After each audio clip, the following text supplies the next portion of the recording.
Well, the time has come to replace my dear beloved departed frogs. I got these two new little guys. These are albino African clawed frogs, just like Leela was. They don't have names yet, so until they become adults, I'm going to be calling them F1A and F2A. This way, if one of them dies, it'll become F1B or F2B, as the case may be. So I've decided to wait until they're mature and I can determine their gender for certain before I give them actual names. I'm letting the bag they came in float for a little while so that they can acclimate to the temperature. That's the correct way to stock an aquarium.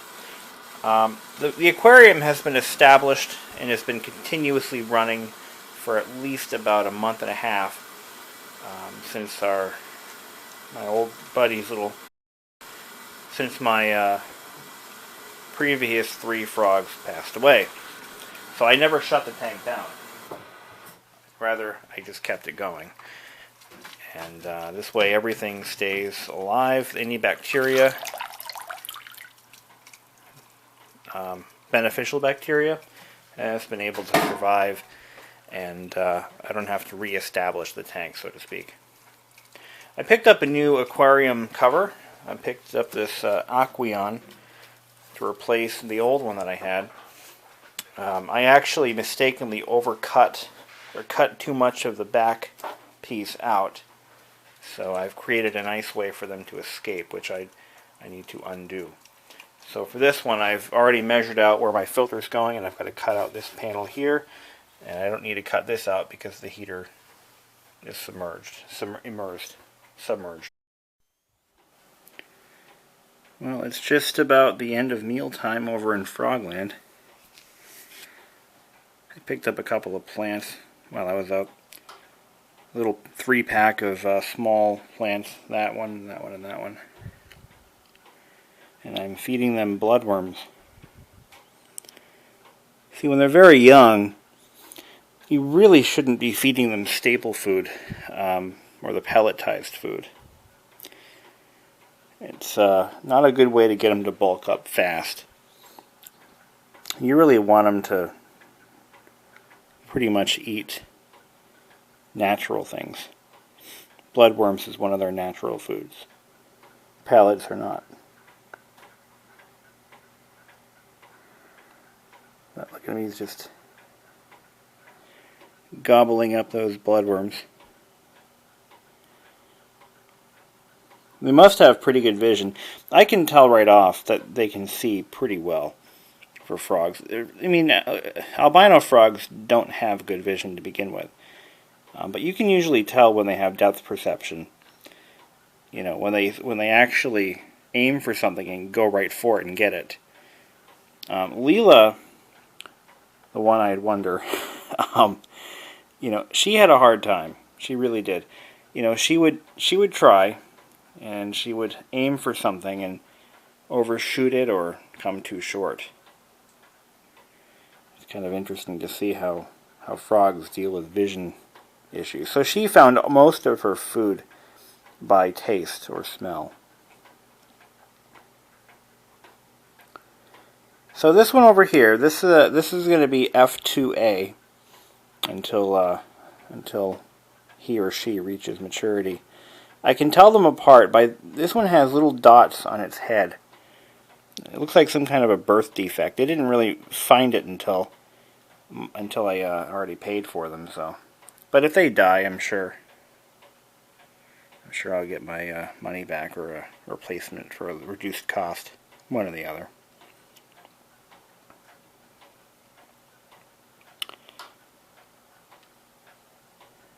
But they seemed to be the most active frogs that they had. They had 4 to choose from, and these two had the most. They were the most active.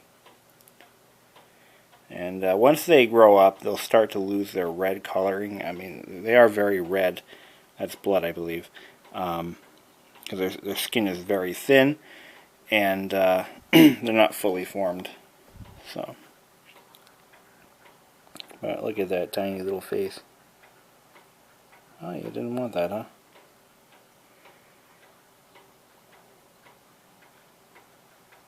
They're so cute when they're babies. They really are. But one frozen bloodworm cube, see, he's still finding food, he or she. You can't really tell. But anyway, what was I saying?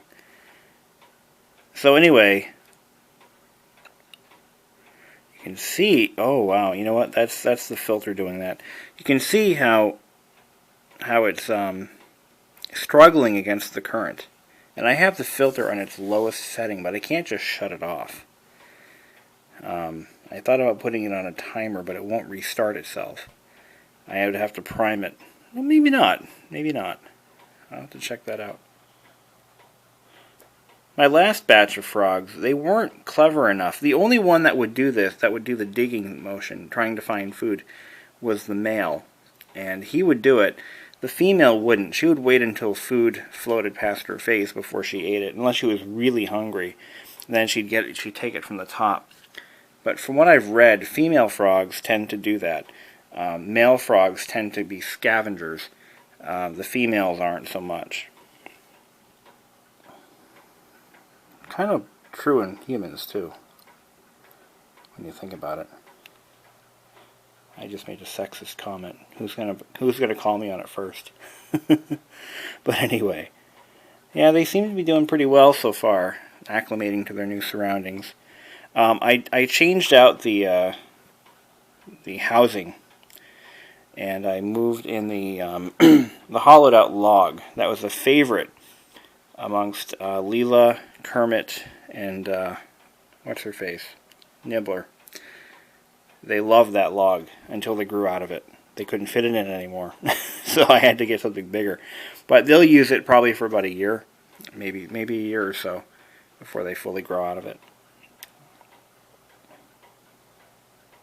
There must be something under that tree, and that one too. Look at him go!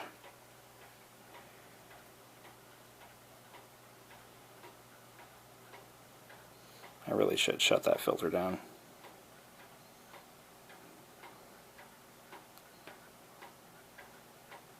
Wow, you're really digging. Maybe they really are that hungry. But look at it. Look at his or her stomach is already pretty full. You can usually tell when they're young, you know, whether they've had enough, and clearly they've had enough. But they'll just eat and eat and eat and eat and eat. They really don't stop.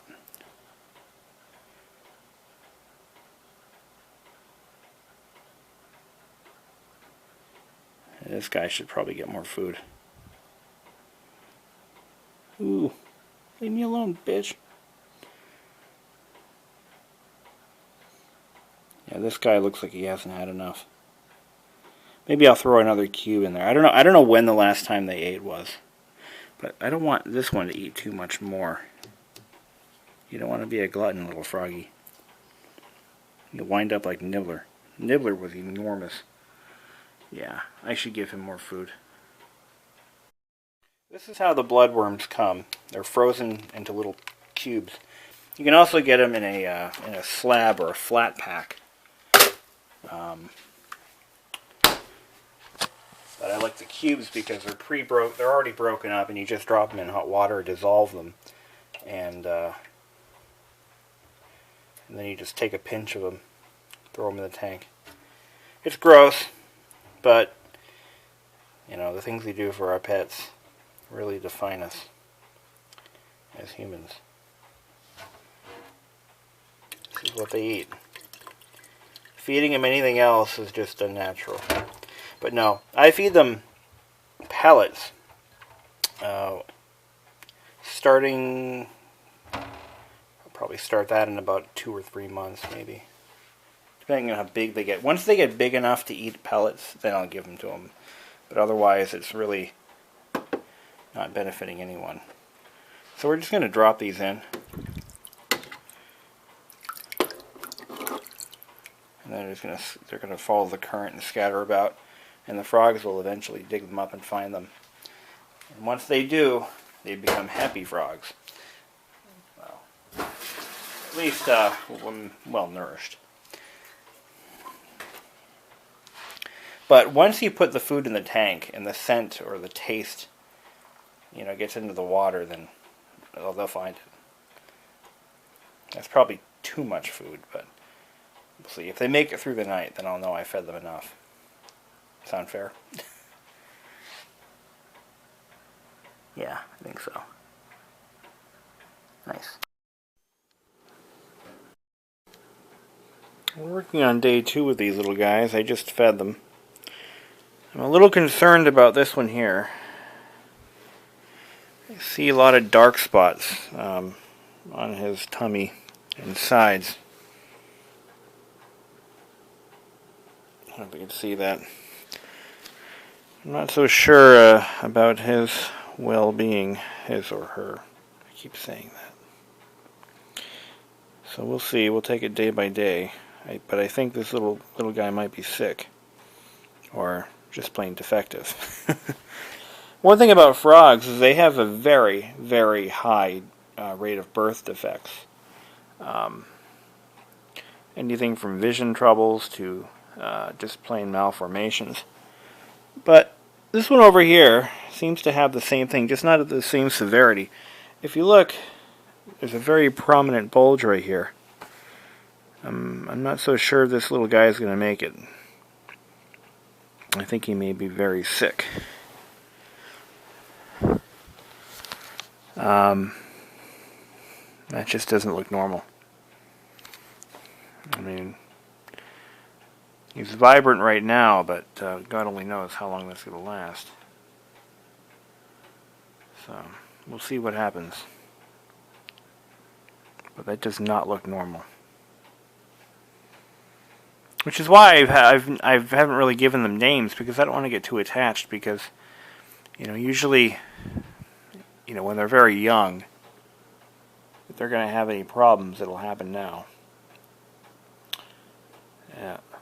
And I distinctly remember there being a frog that I didn't want because of that dark spot, and I think it was this one. But I'm going to raise him, or her, see how he or she does. I'm not going to give up. But I'm all, oh, see that? They're getting to know each other.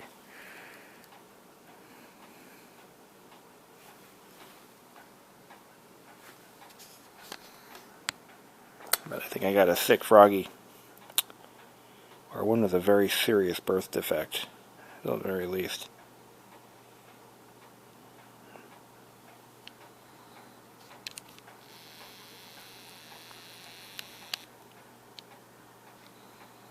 But once again, I'm feeding them a diet of bloodworms to get them started. But look at how just look at how his torso, or his abdomen's formed. It just doesn't look right. So we'll see. We'll see. It tastes good.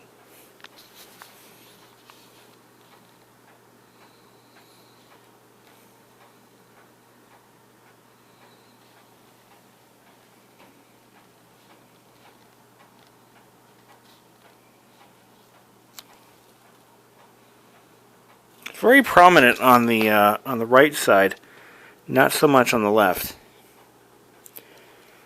So it's not like red leg or anything. It's just an abnormality, almost like an ulcer in the abdomen.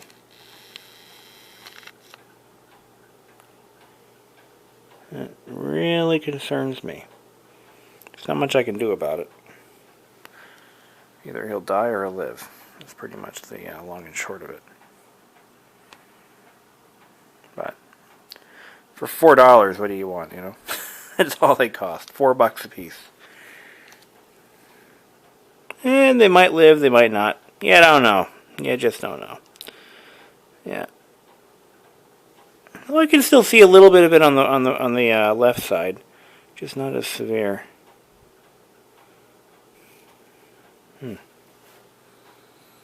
They're having their meal time. Gotta feed them plenty when they're young. These are their formative years. Days, months, weeks.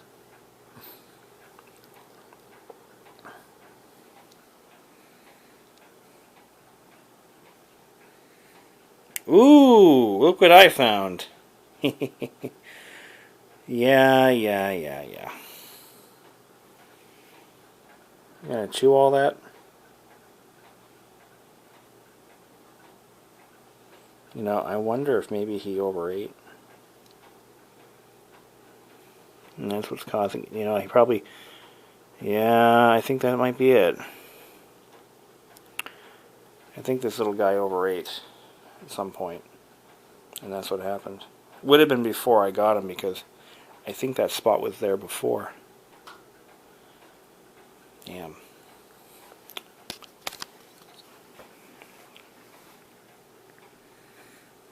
Yeah, I think he may have burst his stomach or something.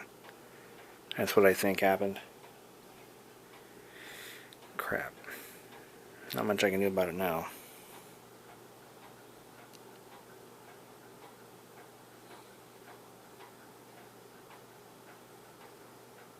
But I'm thinking if I lose more frogs, I'm going to be done with the aquarium thing. I mean, I'll keep whatever frog lives, and then once it dies off, that'll be it. No more. No more. It's been fun.